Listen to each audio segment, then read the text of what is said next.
Hi, my name's Lee and I repair and service turntables, CDJs and mixers. In this video I'm going to basically remove some damaged phonos, remove a ground earth mod inside the turntable and just fit new earth and ground lead. So please bear with me, this will be the first time that I recorded something like this. Hopefully it will be okay. Could always do another one because I have another one to do.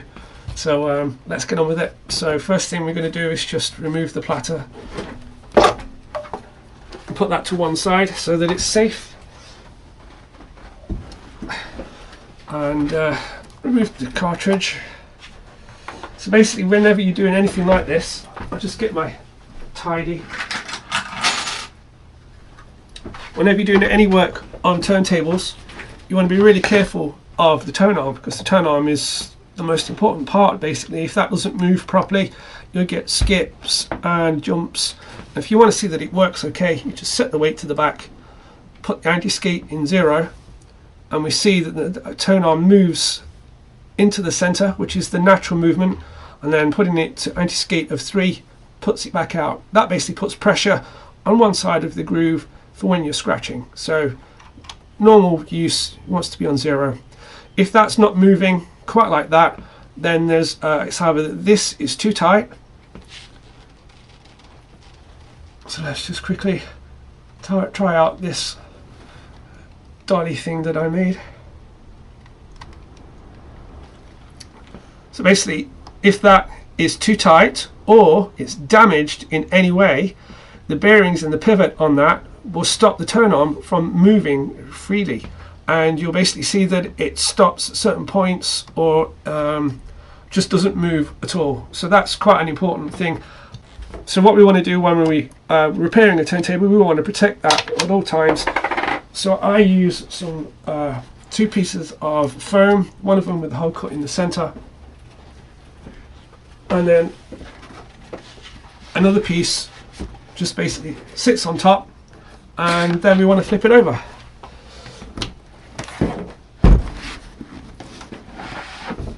So we can now work on the deck without any risk of damaging the tone arm or the tone arm bearings.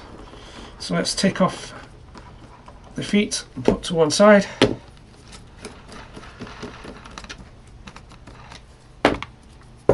And then use this.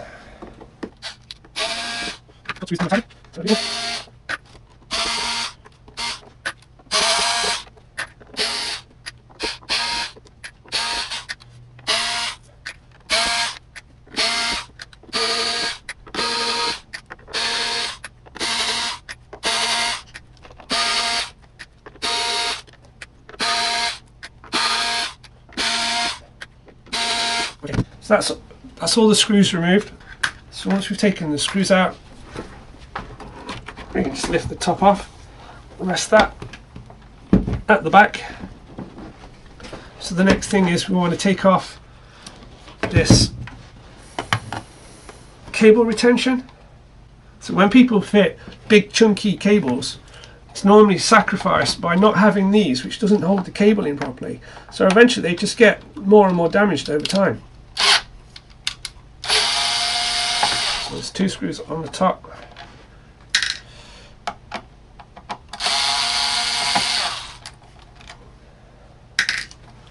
And then just use a small flat blade in the little gap on the side, which will just pop that off, and then that comes out. And then there are 2 screws that hold that in place.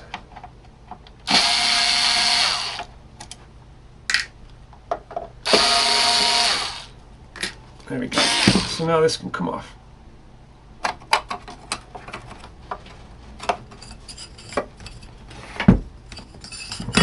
There we go. So, like I said, this particular one has a ground mod. Let's see if I can get that in shot. So we can see here, this is the left and the right, but the ground that is going out has just been wired onto what they thought is the ground of the phono lead. but that's not actually the ground of the phono lead. The signal that comes from a cartridge, So if we can get that in. So this here, those 4 wires are not common. It's a plus and a minus, and that's why you have a separate ground. So when you're doing a ground mod on these turntables, you're actually introducing noise into the minus signal that comes from the cartridge. And also you're going to get 1 in 10 times a ground loop wherever you plug this turntable in that you'll never ever be able to get rid of, because they've removed the ground from this turntable. So we're going to get rid of that, and we're going to just fit a normal earth wire onto it. So let's just snip this off. And we can just cut these for the moment.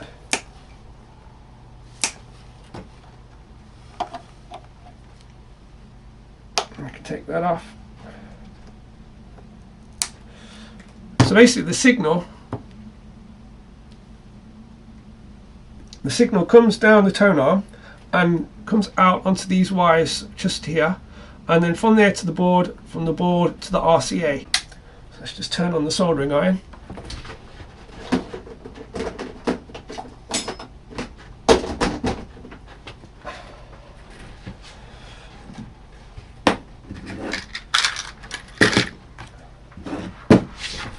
Get my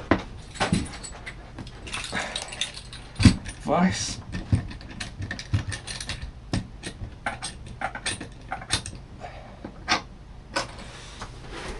Okay, so first we're just going to remove those wires.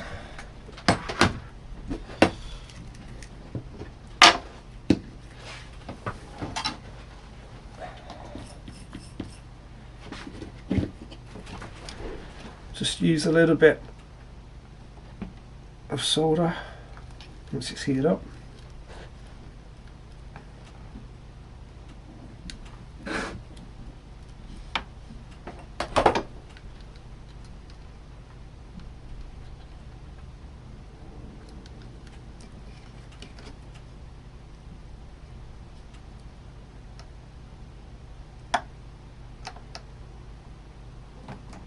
Just to get the solder flowing, and once that's flowing, I'll just pull that off. There we go.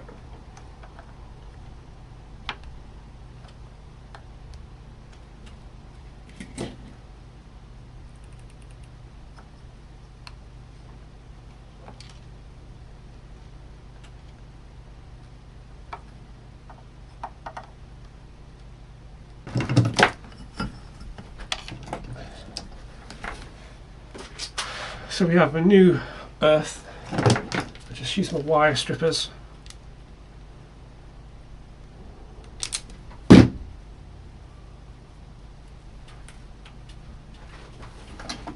And then tin that.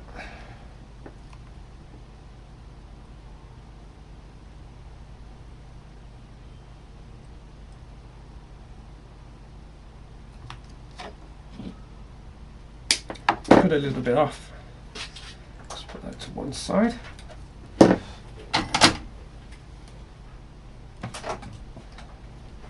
then we've got this new phono. Now I like to use molded phono, mainly because they just take a lot more abuse and they're a lot harder to break. A most common thing is people put the soldered ones on and they just pull off.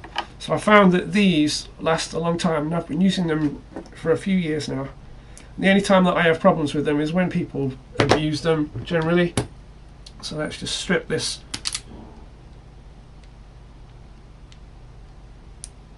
shielding back.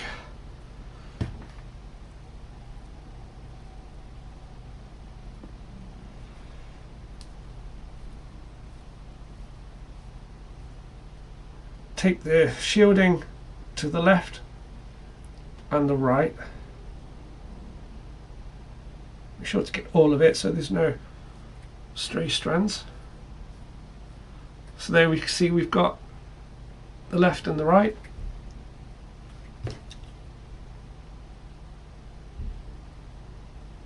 Make sure that they're even, and about that long.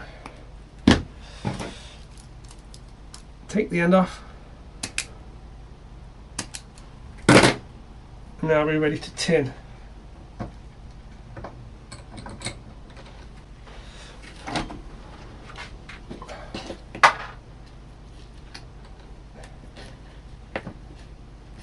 So just a little bit of solder.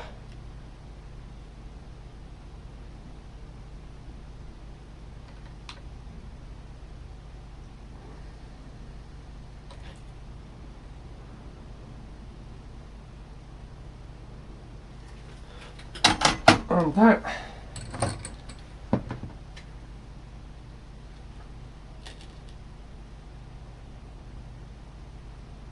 Trim the excess off. So here we go. Okay, so let's solder these new cables on. So first we're going to put the ground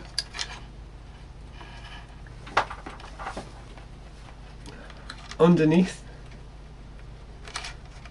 and we're going to put it onto that tab marked E on the end. So just like before, let's just get the solder flowing.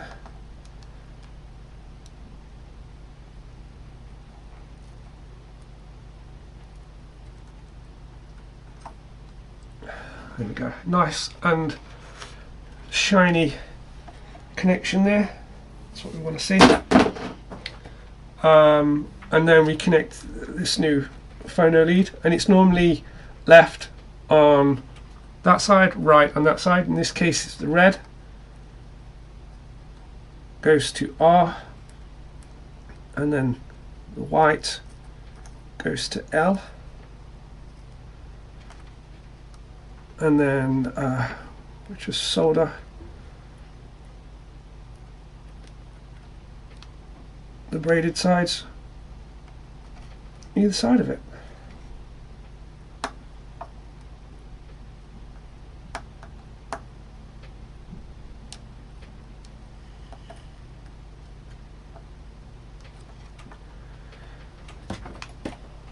Okay. And then we need a tie wrap to hold this in place.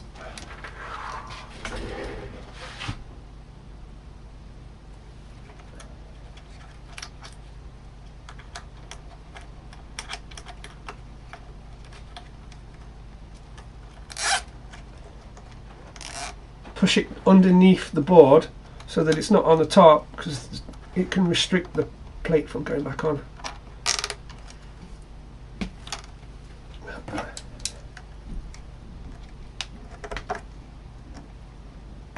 There we go, that's nice and tight. Snip that off.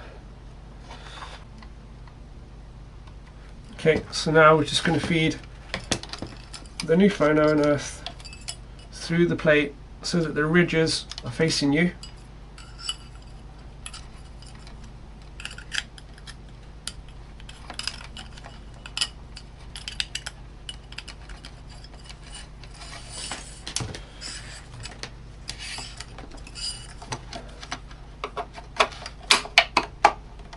There we go.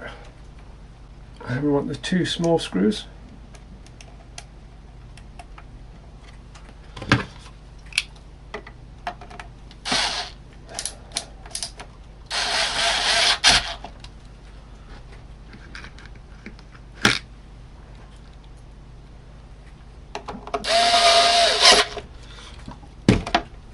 Okay, so now we want to do our cable retention. So goes that way, and put the two wires at the back of it and stand it up. So another reason why I chose these phonos is because it fits perfectly into the back, just there. That pushes in, clips down on the two clamps on the side.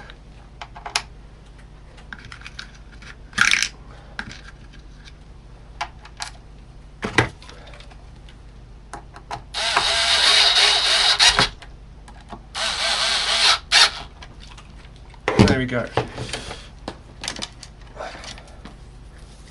So let's just So now let's just cut this so that they're all the same length.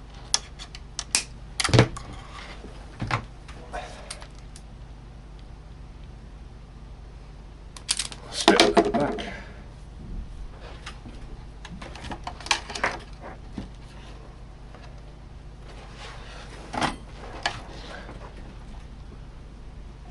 Tin the end.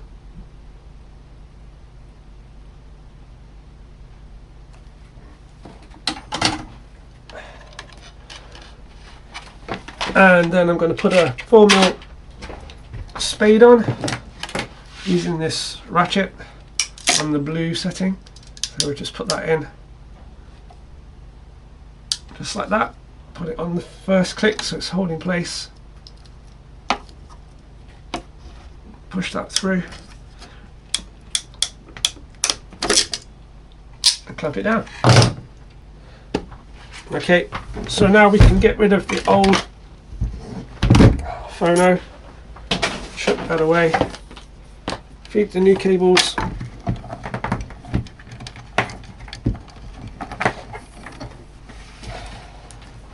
through the holes in the bottom. Let's put this to the back. So before we start screwing it back together, it's always a good idea to test it. Let's just put the feet back on.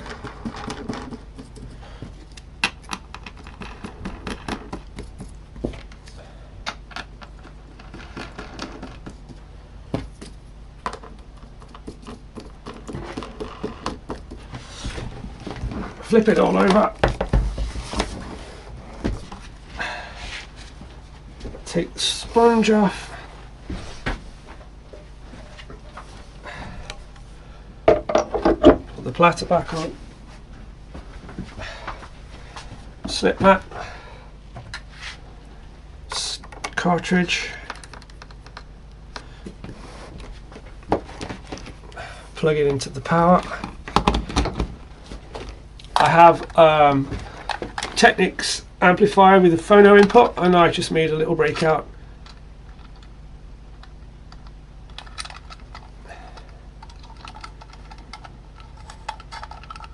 To save me going into the back of the amplifier all the time. Okay, amplifier on.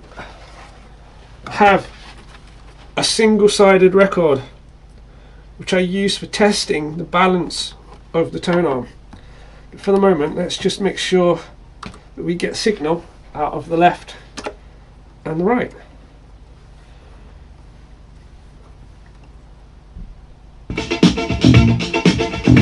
Just use the balance on the amplifier, and that sounds good.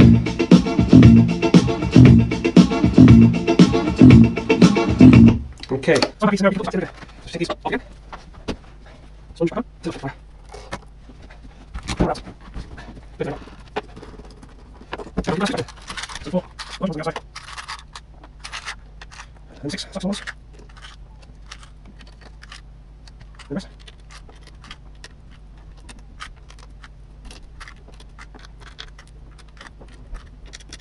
I use the clutch on this, so it doesn't go far. Be very careful with this one. This one is the plastic switch. It's easy to find it. And then put this one.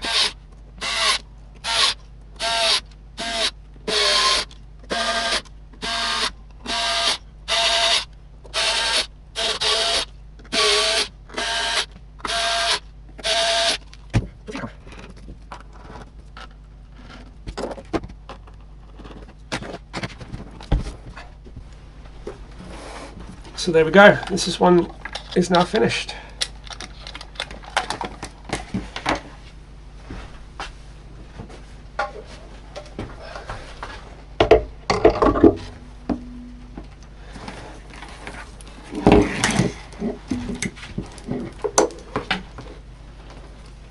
Let's just quickly tidy the cables up.